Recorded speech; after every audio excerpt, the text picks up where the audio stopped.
그날 무슨 일이 있었을까?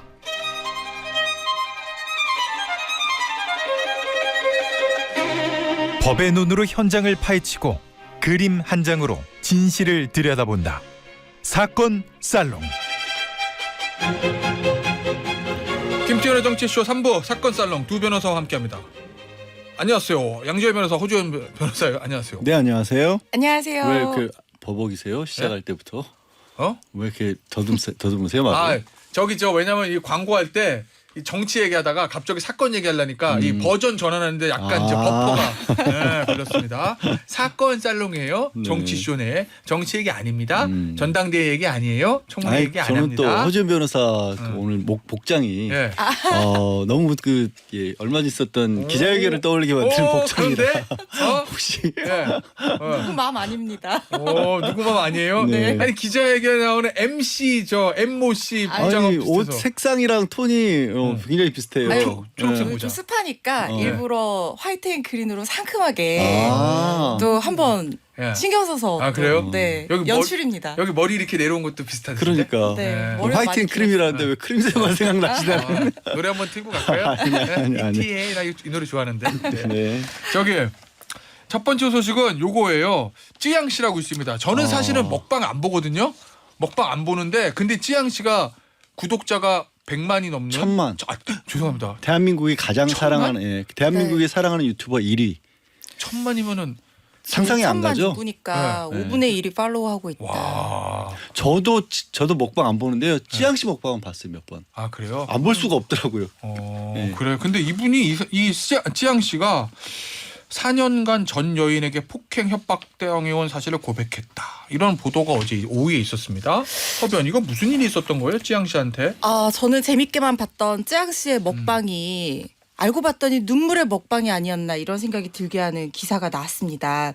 이게 한 유튜브 채널에서 쯔양 씨가 유흥업소 근무 경력이 있어서 그걸로 협박당하고 있다. 이런 영상을 올리면서 촉발이 됐는데요. 쯔양 씨가 유흥업소에 일하게 된 계기를 밝히면서 나오는 얘기들이 더 충격적인 거예요. 그러니까 처음에 방송을 시작하게 된 것도 그렇고 유흥업소에 잠시 일했던 것도 그렇고 다 전 남자친구의 불법 촬영물을 빌미로 한 협박과 폭행 때문에 이런 것들을 해왔다. 심지어 우산이나 둔기 같은 것들로 하루에 2번 넘게는 많이 맞았고 그리고 그 녹취 파일이 엄청나게 나왔는데요. 너무나 그 내용이 처참하고 끔찍해서 다 듣기가 힘들 정도로 내용들이 많고 그 폭행 당하는 그 상태의 내용물들이 많고 그리고 유흥업소에 일하게 된 것도 남자친구가 관련 업계 종사자인데 억지로 가서 술을 따르게 시키고 잠깐 대화만 해주면 된다고 해가지고 어쩔 수 없이 갔던 거였고 그리고 이게 방송이 엄청나게 잘 되니까 이 전 남자친구라는 사람이 아예 소속사를 차린 거예요. 그런데 처음에는 찌양 씨에게 정산도 안 해주다가 나중에는 7대 3으로 그러니까 찌양 씨에게 30% 수익을 주는 불공정 계약을 억지로 체결하겠는데 네. 그 수익마저도 제대로 지급을 하지 않아서 40억 넘게 갈취를 당해왔다는 거예요. 그래서 이게 형사 고소가 한번 들어갔었는데 남자친구가 안 하겠다라고 해서 한번 취하해줬다가 또 해서 또 고소를 했는데 이 사건 자체는 남자친구의 갑작스러운 사망으로 공소권 없음으로 종결이 된 상태인데 이걸 빌미로 또 누군가가 찌양 씨를 협박하려는 사람들이 있다. 이게 지금 이슈가 되고 있는 겁니다. 그게 알겠습니다. 지금 허 변호사 얘기한 것처럼 어제 새벽에 갑자기 이제 이 기자 영상을 튼 거에 올린 이유가 들으신 것처럼 누군가가 이제 찌양 씨의 그런 과거를 협박하거나 그걸 폭로하겠다는 식의 얘기들이 떠도니까 찌양 씨가 이제 그렇게까지 시달려 왔는데 사실 이제 잠깐 이야기했지만 전 남자친구라는 자가 처음에는 굉장히 잘해줬대요. 잘해주다가 그 얼마 지나서 폭행이 시작됐고 폭행으로 강요로 자기가 일하던 술집으로 끌고 가서 일을 하게 했고 불법 촬영물로 협박도 했고 협박을 하고 그리고 찌양 씨가 나 도저히 이 술집에서 일을 못 하겠다고 하니까 그러면 이 남자친구라는 자가 뭐라 그러냐면 그럼 너 뭘로 나한테 돈 벌어다 주려고 그랬냐 그러는 거예요. 여기서부터 정말 무슨 이게 말이 안 되는 얘기인데 그래서 찌양 씨가 그러면 옛날부터 방송하고 싶었으니까 방송하겠다라고 해서 그래서 유튜브를 시작을 했다라는 겁니다. 근데 먹방이 초대박이 나니까 예. 그 돈을 또 뺏어갔다. 그 돈을 뺏어간 정도가 아니라 그 4년 동안 찌양 씨 말로는 하루도 안 빼놓고 맞았대요. 맞으면서 먹방 찍고 돈 갖다 바치고 이거잖아요. 근데 그 사실을 지금 빌미로 또 돈을 뜯으려고 했던 거예요. 자, 그런데 그러면은 일단 그 남자친구는 찌양 씨가 고소를 했고 그런데 남자친구는 죽어서 그 사건은 공소가 없으면 종결이 됐어요. 그럼 찌양 씨는 이제 그 굴레에서 어쨌든 벗어나서 또 그냥 방송 활동 계속 하면 되는데 누군가가 그 찌양 씨의 남자친구와 엮여 있던 과거를 알고 폭로하겠다고 하니 그럼 찌양 씨가 자기가 먼저 밝혔다 이 얘기죠. 이 얘기잖아요. 맞습니다. 자, 그러면 이 찌양 씨의 변호인이 당시 이제 피해 상황이 담긴 녹취 파일을 요거 근데 혹시 못 들으신 분은 약간 그러니까 마음의 준비를 하고 들었어요. 정말 괴로울 정도예요. 네, 예. 너무 끔찍해요. 알겠습니다. 그리고 찌양 씨 측에서 찌양 씨의 변호인이 먼저 공개한 것이기 때문에 저희도 잠시 좀 들어볼게요. 당시의 피해 상황입니다.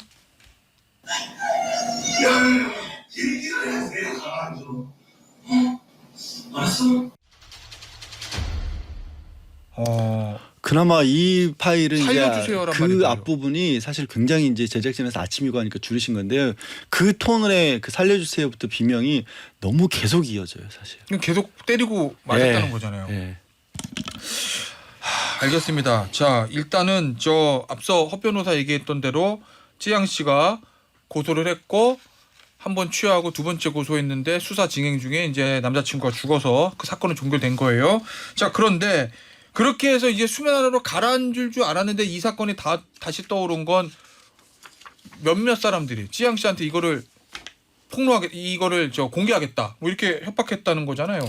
네, 일명 제가 이 방송 용어로 적절하지 않은 것 같아서 이 이름은 말하지 않겠지만 그 사적 제재를 주창하는 그리고 또는 남들의 약점을 폭로하는 그런 류의 방송을 주로 하는 유튜버들이 있잖아요. 그 우리가 싸땡땡땡땡 이렇게 얘기하잖아요. 그 연합이 있대요. 그 연합에 소속된 유튜버들이 이 과거를 폭로 전문 유튜버 뭐 이런 거? 그렇습니다. 과거를 빌미로 찌양 씨를 협박해서 수천만 원의 돈을 뜯어냈다고 주장하는 영상이 한 유튜브 채널에 또 올라온 거예요. 근데 그 녹취가 공개가 됐는데 유튜버 구제역 정국진 이런 사람들이 이번 건을 터뜨리면 찌양 은퇴해야 된다. 금전적 이득을 취하는 게 낫다. 입막음 비용으로 예전에 같이 일했던 그 유흥업소 여성들을 지칭하는 것 같은데 매달 600만 원씩 찌양 씨가 입막음용으로 주고 있다고 하더라. 그러니까 우리 입막음용으로도 뭐 많은 돈을 주지 않겠느냐 뭐 이런 취지의 얘기를 하는 대화들이 나온 거예요. 그리고 한 유튜버는 다른 사람과 통화를 하면서 내가 실제로 1,000만 원 넘게 받았다 이런 주장하는 내용도 나오거든요.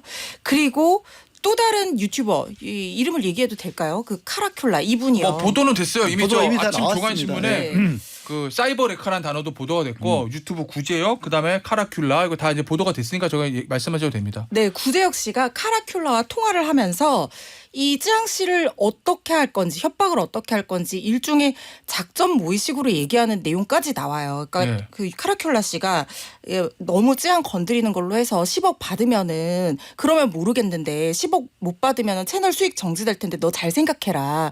뭐 이런 식으로 조언하는 내용이 나왔고 물론 카라큘라 씨는 나는 직접적으로 돈을 받은 적이 없다. 내 아들을 걸고 맹세한다. 뭐 이런 얘기까지 하고 오늘 아침에 기사를 봤더니 자기가 그런 적이 없다라고 부인을 했지만 또 어떤 녹취가 추가로 나왔냐면요.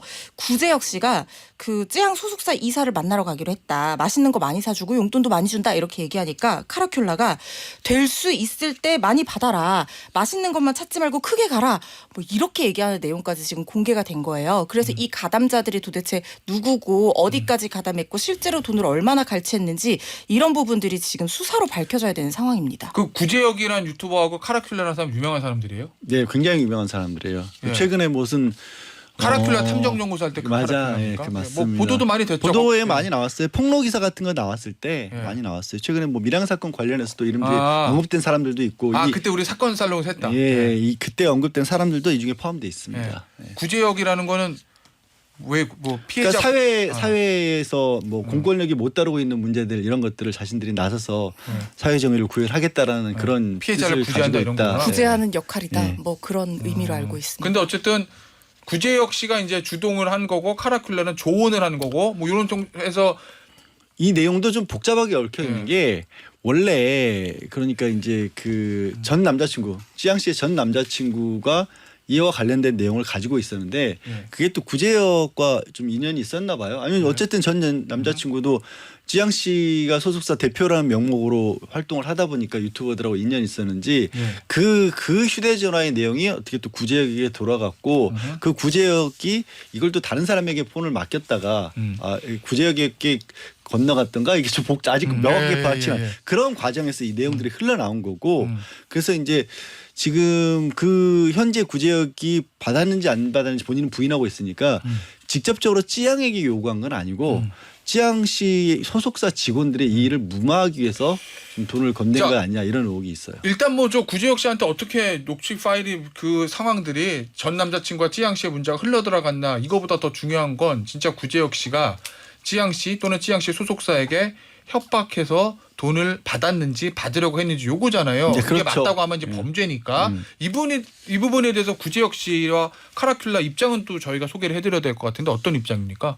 그 두 사람은. 구제역 일단 카라큘라 씨는 자기는 말씀드린 것처럼 두 아들을 걸고 부정한 돈을 누군가에게 받은 적이 없다. 그리고 이 카라큘라 씨가 매번 얘기를 하는 게 정의를 내세우거든요. 예. 그렇기 때문에 자기는 그 신념에 반하는 일을 한 적이 없다. 의도적인 조직적 음해 공작이다. 이렇게 예. 지금 주장을 하고 있는 상황이고요. 예, 본인은 그냥 녹취가 나온 대로 구재혁을 물어보니까 답해줬을 뿐이다. 뭐 이런 얘기겠군요. 예. 그렇죠. 그리고 구재혁 씨는 부끄러운 돈을 받지 않았고 부끄러운 돈을 행동을 한 적이 없다. 이런 얘기를 하면서 결국에는 자신의 행동을 지금 부인하고 있는 상황으로 보입니다. 그리고 이렇게 얘기를 했어요. 찌양님의 잊혀질 권리를 지키기 위해서 본인은 오히려 최선을 다해서 노력했다. 이렇게 얘기를 하고 있거든요. 그러니까 찌양의 전 소속사 대표가 어떻게 최후의 발악을 했는지 그리고 어떤 경로로 찌양이 아픈 상처를 알게 됐는지 오히려 그 본인이 경위에 대해서 설명할 계획이다. 이렇게 얘기하면서 이 주동자로 지금 지목되고 있는 구제혁 카라큘라 이 두 사람이 사실상 찌양 씨를 이런 식으로 협박하고 돈을 갈취했다는 사실에 대해서 부인하고 그리고 앞으로 공방을 이어갈 것으로 예상이 되는 그런 상황입니다. 자 일단 근데 뭐 고발장 접수됐다면서요. 공갈 혐의로.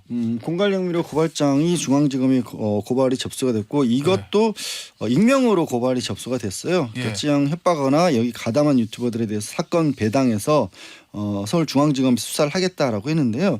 사실 이거는 뭐 이렇게까지 크게 사건이 전개가 되고 난 뒤에는 당연히 뭐 수순에 따르는 것이고요. 예. 저는 오히려 검찰이 이렇게 뭐 우리가 하기로 했다라고 밝히는 것 자체가 못마땅해요, 솔직히. 왜 다른 게 못마땅한 게 아니라 너무 늦었다라는 생각이 드는 거죠. 찌양 씨가 이런 생각이 듭니다. 4년 동안이나 그렇게까지 사실은 그 전에 이제 처음에 협박당했을 때도 시작하면 4년이 넘는 기간인데 예. 어떻게 뭐 교제 폭력이라고 해야 될까요? 그런 어떤 전형적인 모습도 보이는데 예. 찌양 씨는 뭐 흔히 말해서 사람들의 어떤 손길이 닿지 않거나 좀 고립되어 있는 인물도 아니고 구독자 1,000만에 온라인에서지만 수십만의 사람을 만나는 사람이었어요. 예. 그러니까 무슨 얘기하고 싶은 거냐면 뭔가 그렇게 여러 군데 다 있는 사람인데도 불구하고 이 일을 공권력이 기대서 해결을 못했던 거예요. 그러니까 그러네. 그렇잖아요. 이게 예. 교제 폭력 얘기하면 예. 뭐 경찰에 신고해봤지 이걸 가지고 어떻게 해줄 수 있겠어요. 이런 그러니까 공권력에 대한 믿음이라는 게 애초에 없기 때문에 이 피해를 당하더라도 정말 극단적으로 피해가 커질 때까지 피해자들이 못 빠져나오는 경우들이 솔직히 많지 않습니까? 뭐 그냥 협박 정도로 끝난다며 뭐 벌금형이 끝날 수도 있고 왜 뭐 이게 구속돼서 실형을 선고받는다고 해도 나중에 적금 보복이 들어올 수도 있고 이런 공권력의 신뢰가 없다 보니까 이런 일이 벌어졌고 유튜버들 같은 경우도 마찬가지예요. 이 뭐 경찰이나 검찰이나 수사기관이나 법조계에서 국민들이 보기에 신뢰가 갈 만큼의 어떤 사법적인 처리를 해왔으면 이런 유튜버들이 활동도 못해요. 뭐 이거 사건 폭로하고 이걸 가지고 뭐 실명 공개한다 이런 걸로 사실은 본인들은 뭐 사회 정의라는 어떤 명분을 내세울지 몰라도 이게 활동이 가능했던 이유 자체가 국민들이 공권력에 대해서 부족하다고 느끼고 있으니까 그 장이 열려버린 거거든요. 두 개, 처음의 문제도 그렇고 두 번째 사안도 그렇고 다 지금 뭔가 대한민국의 공권력에 좀 구멍이 뚫려 있다는 느낌을 좀 지울 수가 없습니다. 알겠습니다. 자 마지막 사건은 짧게 좀 볼게요. 허변 이 네. 김호중 씨 구속 기소가 됐고 첫 번째 공판이 있었는데 김호중 씨 어머니를 사칭한 여성이 현장에 등장했었다. 이거 뭐예요 이게? 그 김호중 씨 첫 공판이 있었는데요. 그때 예. 팬들이 한 40명 정도 찾아서 뭐 예. 현장에서 17명 정도 순서 자기들끼리 가방 일렬로 늘어세우고 순서 정해서 법정 들어가서 방청하고 울고 이런 북새통을 이뤘는데 아 방청객이 많았나 보군요. 많았습니다. 그런데 그 혼란스러운 와중에 김우중 씨 아버지 옆에 어떤 여성이 있었다고 해요. 네. 그 아버지는 맞다고 합니다. 근데 같이 온 여성이고 그 여성이 기자들 앞에서 막 울면서 우리 애가 잘못한 거 맞기는 맞다. 근데 애가 겁이 많아서 그러니까 너무 미워하지 말았으면 좋겠다. 이렇게 인터뷰를 했다는 거예요. 예. 그럼 현장에 있던 사람들이랑 기자들은 다 이 사람이 어머니라고 생각을 살 수 있는 상황이잖아요. 예. 그래서 이 사람이 김우중 씨 어머니인 줄 알았는데 사실은 어머니는 방청을 하러 온 적이 없었다. 그리고 이 분의 정체는 아직까지 정확하게 확인이 되지 않고 있는 상황입니다. 참 아니 저는 놀란 게 김호중 씨가 팬이 진짜 많잖아요. 많죠. 근데 지금 이 재판 보려고 번호표 뽑고 기다렸다는 거잖아요. 최근에 제가 법정에서 번호표 뽑고 기다린 재판이 아마 국정농단 사건 때 아 그렇네요. 재판 말고는 일반인들이 그거 보려고 막 번호표 뽑고 기다린 적이 저는 없는 것 일반 같거든요. 사건에서 그러기가 드물죠. 자기들끼리 팬들끼리 입정 순서를 자체적으로 정했대요. 그래서 가방을 이렇게 세워놓고 네. 그래서 이제 들어가는 순서를 17명까지만 들어갈 수 있으니까 네. 아침에 2시 재판이었는데 아침부터 와서 대법정은 자체적으로 아니었구나. 그렇습니다. 그때 국정농단 때는 대법정 했는데 아유, 근데 지금은 이 사건은 네. 법원에서 대법정 좀 변함 좀 해줘야 돼요. 팬들 근데 팬들 너무 많이 오시면 판사가 위축되거나. 저 판사님 재판하기가 쉽지 않습니다. 네. 이거. 예, 제가 알겠습니다. 저는 준비된 건 여기까지고요. 그냥 가면 섭섭하잖아요. 일주일에 마무리해야죠. 뭐로? 살롱 드시.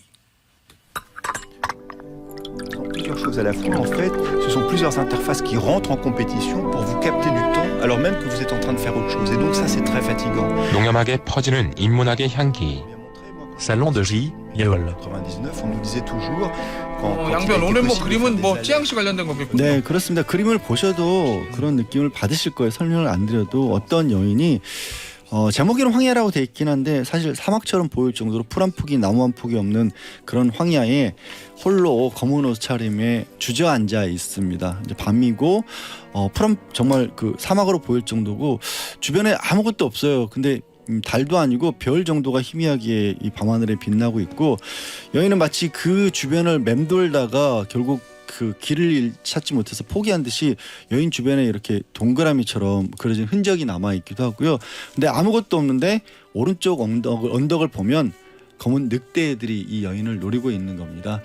사실 찌양 씨가 처했던 상황과 너무 흡사해서 이 그림을 고르긴 했는데 이 그림을 그린 화가가 사실 알폰스 무아라는 와. 체코의 화가예요. 진짜 늑대가 보일란말락해요. 이거 자세히 안 보면 모르겠는데. 네, 그렇죠. 네. 그러니까 지금 딱 그런 상황이었죠. 홀로 있고 늑대가 노리고 있었고 이런 상황에 놓이도록 만들었다는 게 저는 굉장히 가슴 아프다라고 아까 방송 중에 말씀드렸고요. 근데 알폰스 무아는 이름을 들어보신 분이 있을 정도로 좀 굉장히 유명한 화가입니다. 하지만 이 그림을 보신 분들은 좀 알폰스 무아가 저런 그림을 그렸어라는 느낌을 받으실 수 있는 게 두 번째 아마 지금 유튜브에 그림이 올라간 게 이 알폰스 무아로서는 더 유명한 그림이에요. 이 그림이 원래는 이제 파리의 왼쪽에 있는 그림입니다. 시즈몬다라고 하는 파리에서 상영했던 오페라의 홍보 포스터입니다. 그리고 오른쪽에 있는 그림은 하나 철도회사의 광고 포스터인데 지금은 우리가 저런 그림을 봐도 그러려니 싶을 거예요. 근데 저게 처음 오페라 극장에 포스터로 붙었을 때 난리가 났어요. 인쇄해서 찍어낸 그림도 이렇게 아름다울 수 있어? 그래서 요즘에 무슨 가끔 아이돌들이 포스터에 등장했을 때 그거 떼가는 일이 벌어진 것처럼 파리에서 이 포스터를 구하지 못해서 뭐 이렇게 그림 붙일 때마다 떼가기도 하고 그리고 또 저 뭐 심지어 포스터 붙이는 사람한테 뇌물을 줘서 그거를 챙겼다라는 얘기만큼 나올 만큼 이런 풍의 그림들로 알폰스 무아가 유명했고 결국 이게 도대체 어떤 양식인지 모르겠다고 해서 그냥 새로운 양식이라고 한 아르누보라는 이름을 붙인 화가이기도 해요. 아르누보라 말은 들어봤어요. 말은 들어보시죠. 그걸 이제 이끌었던 화가라고 하는데 근데 그림을 자세히 보면요. 사실은 그냥 막연하게 예쁜 그림을 그린 건 아니고 체코 출신이라고 그랬잖아요. 슬라브 전통 문양과 의상을 도입한 그림이었던 겁니다. 그리고 이 알폰스 무아가 그렇게 해서 지금 상업적으로는 마치 찌양처럼 어마어마한 인기를 끌었는데 정작 그러고 나서 그 인기를 통해서 얻은 수익이라든가 명성을 가지고 이 화가는 그 슬라브 민족의 전통 역사 이런 것들을 알리고 싶어했어요. 그래서 지금 이제 프라하 시청에 남아 있는 뭐 이런 장식품이라든가 그림이라든가 또 슬라브 역사를 담은 시리즈 같은 것들을 그려내고 또 그게 자랑스러운 역사만 있는 게 아니라 지금 보여드린 황야의 이 여인처럼 이렇게 그 소수민족으로서 겪었던 아픔 같은 것도 담았거든요. 예. 찌양씨 굉장히 큰 이루 말할 수 없는 고통에 빠져 있는데요. 이 아픔 이전에 또 굉장히 큰 성공을 거뒀잖아요. 이제는 더 승화돼서 그 어떤 인기를 이 아픔을 치유한 다음에 우리 K푸드를 세상에 알리는 그런 역할을 하는 더 큰 사람이 되리라고 저는 믿습니다. 이 아픔을 통해서. 알폰스 무아 유명한 사람이라는 거죠? 굉장히 유명해요. 굉장히. 근데 그림은 좀 눈에 익지 않아요? 저 그림 그래요? 덕분에 사실 저게 일본 애니메이션에도 영향을 끼쳤던 그림이에요. 뭐 어느 거? 저 오페라 그 포스터라는 거야? 그런 그림들이 나중에 대표적으로 모노노이케 같은 데에도 백령공주 네. 그 포스터도 저 알폰스 무가의 그림을 본땄다라고 그렇게 진짜요? 화가들은 얘기할 정도로 굉장히 그런 쪽이 유명한 그림들입니다. 알겠습니다. 청취자분이 질문 하나 주셨어요. 요거 유튜버 찌양 씨 관련해서 그 혐의가 인정될 거 안 될까? 요거. 일단 녹취 내역 좀 봐야 될 것 같아요. 그런데 지금 녹취 내역이 전체적으로 나온 상황이 아니잖아요. 예. 그래서 만약에 뭐 찌양 씨의 어떤 제보를 받았는데 그걸 무마한다는 조건으로 지금 돈을 받았다는 의혹들이 나오고 있는 상황이기 때문에 외포심, 그러니까 공포심을 일으킬 정도로 해악을 고지해서 찌양 씨에게 돈을 실제로 받아내려는 행위를 그러니까 협박 행위를 개시를 했거나 아니면 실제로 돈을 받았다라고 하면 공갈 또는 공갈 미수로 처벌받을 가능성이 굉장히 높고 만약에 여러 명이서 했다고 하면 공동 공갈로 가중 처벌될 수 있을 것 같거든요. 그래서 이거는 좀 녹취 내용이 전체적으로 좀 봐야 될 것 같고 지금까지 나온 내용으로만 보더라도 이 찌양 씨의 어떤 과거를 빌미로 협박을 했다라고 하면 성립될 가능성이 상당히 높지 않을까. 근데 그게 미수가 될 것인지 아니면 기수가 될 것인지 실제 그거까지 좀 확인을 해봐야 될 것 같아요. 돈 수치 여부에 따라서. 네. 양변은 어떻게 봐요? 마찬가지고 이제 한 가지 혐의는 일단 공갈이에요, 그죠? 혐의 공갈인데 지금 찌양 씨는 또 몰랐다라는 얘기도 해요. 그러니까 아. 중간에 직원들이 네. 무마를 하기 위해서 이런 예. 일을 했다라고 해서 그런 것까지 하면 과연 어떤 적용이 가능할지가 좀 모호하긴 합니다. 피해자의 인식 여부도 좀 예, 문제가 이게 될 수 대상이 있다. 찌양 씨가 아닐 수가 있기 때문에. 알겠습니다. 그건 뭐 저 수사기관의 수사를 지켜보시고 결과가 나오면 저희가 또 사건 살롱에서 다뤄보도록 하죠. 오늘 사건 살롱 여기까지입니다. 양지열 변호사, 허주현 변호사였어요. 감사합니다. 네, 고맙습니다. 감사합니다.